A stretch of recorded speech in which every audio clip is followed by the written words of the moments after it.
सामनाचा अग्रलेख आज मी सकाळीच वाचत होतो. तेव्हा त्या अग्रलेखामधून एक विशिष्ट प्रकारचा वास येत होता. आता हे वास येण्याचं कारण काय? हे मी जेव्हा जाणण्याचा प्रयत्न केला, तेव्हा मला कळलं, की 2 दिवसांपूर्वी काही माणसं जेव्हा राज्याचे मुख्यमंत्री देवेंद्र फडणवीसजी यांनी असं मत व्यक्त केलं, की गडचिरोली जिल्ह्याचं पालकमंत्रीपद मी स्वतः माझ्या हाती घेणार आहे.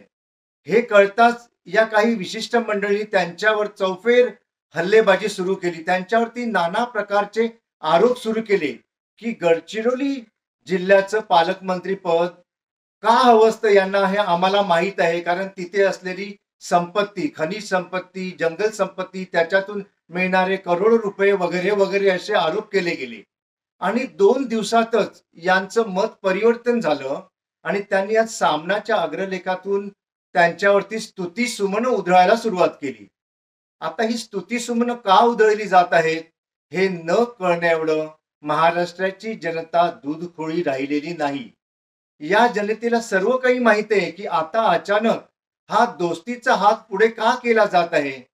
तर माझं राज्याच्या मुख्यमंत्र्यांना एकच सांगणं आहे, की अशा या दुश्मनांपासून सावध असलं पाहिजे, जे आज अचानक तुमच्या समोर दोस्तीचा हात पुढे करू पाहत आहेत.